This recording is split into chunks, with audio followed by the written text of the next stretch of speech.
This program is brought to you by thepodcastfactory.com. You're listening to the Pretend You're Fired Today podcast. And now, here's your host, Lisa Rangel. Welcome, hello, and welcome to the 48th episode of the Pretend You're Fired Today podcast. I'm Lisa Rangel, host of the Pretend You're Fired Today podcast and founder of Chameleon Resumes. We are an executive resume writing, LinkedIn profile development, and job search consultancy firm that helps executives and high potential leaders land their next position faster. And on today's podcast, we're going to address steps to take when you have a vibe or even a clear message that your boss wants you out. That's always a tough situation, but I believe you can still remain in control of your situation if you accept it and you take steps to address it. Nowadays, a boss wanting you out can happen, and it's not necessarily indicative of you doing a poor job within your position. Misaligned goals between management and yourself, or miscommunications between yourself and management, or even just simple management changes can be the cause of your boss wanting you out. It doesn't necessarily have to reflect the quality of your work.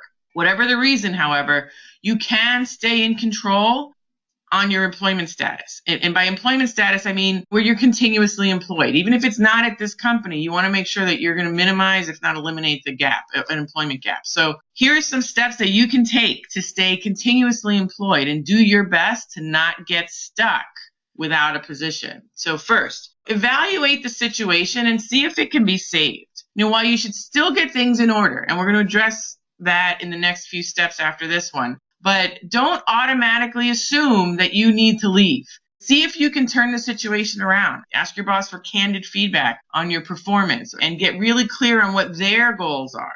And then maybe agree to a period of time where you are going to recommit, where you can show that you're going to improve your results and demonstrate how your work can support their goals. All may not be lost. So I always say give it a chance. Second, make sure no matter what, whether the job can be saved or not saved, the key is that you're prepared for the best and worst case scenarios. Don't walk around like it's over before it's over, but also don't be like naive and in denial that it will never end. The key is that your resume is ready, your profile is updated. You want to be ready if you do lose your job. You want to put feelers out before the end is imminent. If your profile is updated, your current employer may see your value on LinkedIn and realize there's some points about you and your background that they didn't realize they weren't capitalizing on, and might possibly reconsider your departure, or at least open up a discussion that you don't have to leave. So you never know.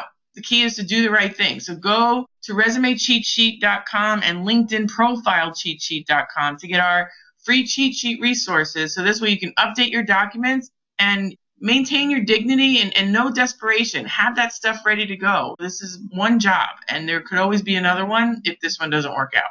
Next, don't get mad.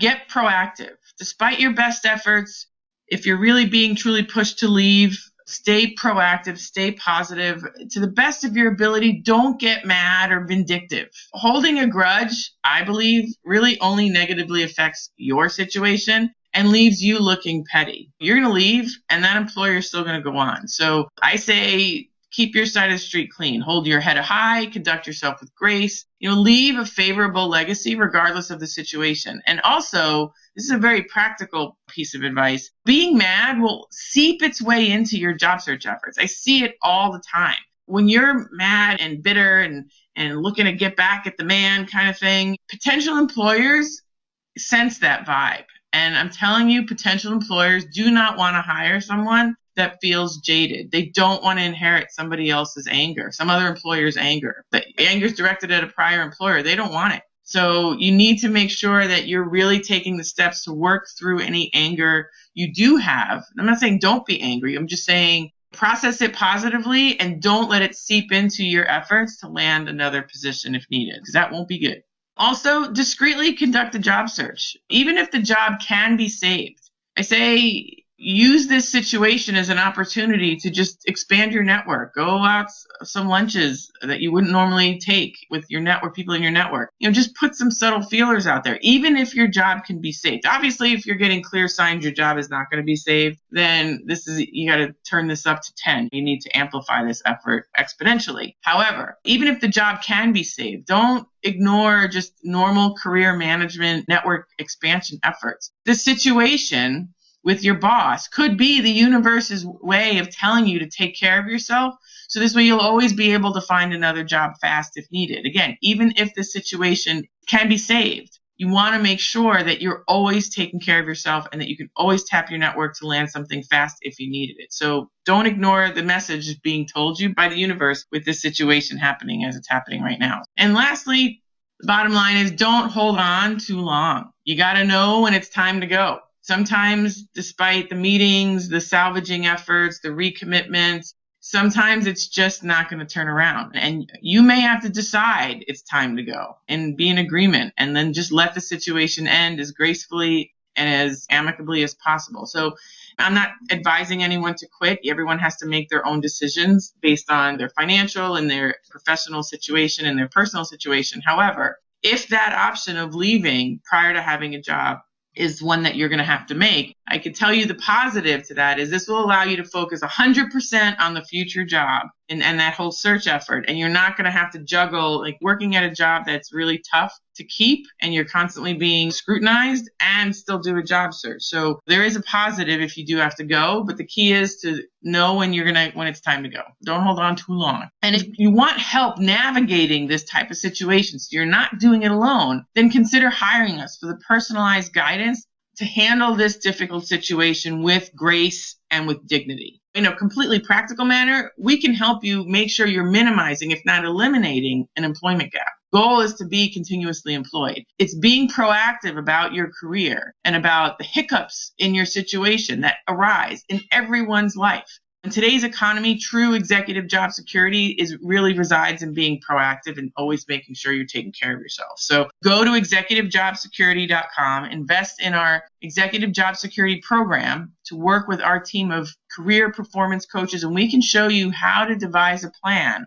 to tackle your career and help you through these types of hiccups. So this way you're always in a forward motion. This way you don't have to do it alone. You can still maximize your efforts. Again, our career coaching resource is found at executivejobsecurity.com. And in past episodes, we talked about the only way to truly protect your career and yourself from job loss is to pretend you're fired today and make a list of the activities you would do to start finding your next job and start doing them now while you're still working. This is the key element of the Pretend You're Fired Today action list. We want you to be in demand when you need it. So you need to create the demand before you need it. That's the key. This way, if your job situation changes unexpectedly, or if you get an ogre boss that wants you out, or maybe your company moves and you don't want to move with them, but you didn't see it coming, you want to make sure you have pent-up demand for what you do by doing some of these actions that I discussed today, as well as in the past episodes, because then when you need it, you'll be able to tap that really quickly and land something very quickly and minimize, if not eliminate, an employment gap. That, to me, is really my service to you.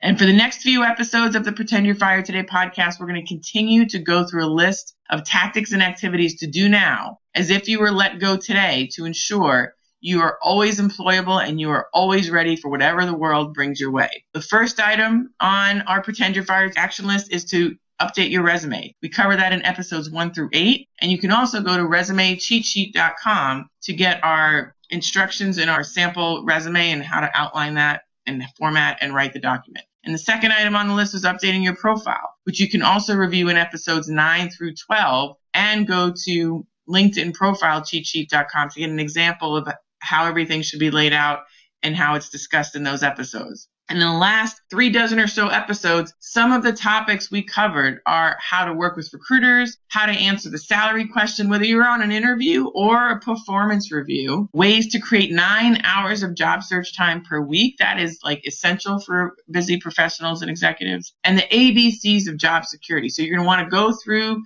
the menu at pretendyourfiretoday.com and look through the menu of episodes for those episodes and look for other ones that are relevant to your situation. Every episode will help you stay employable. My friend saved me with her priceless advice, Pretend You're Fired Today, and I am paying it forward with you. And I ask you to pay this sentiment forward and share this podcast with as many executives and rising professionals who you feel would benefit from this create the demand before you need it advice.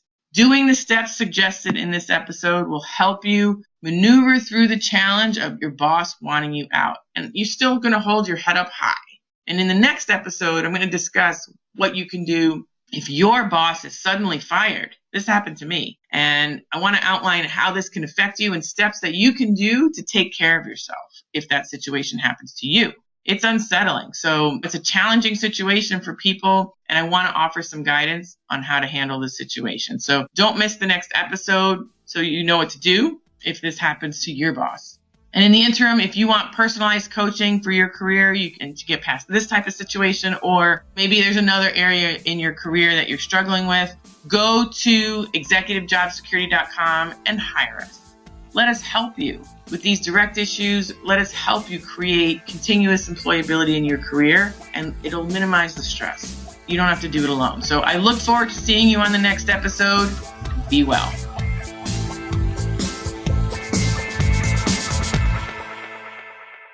This is the podcastfactory.com.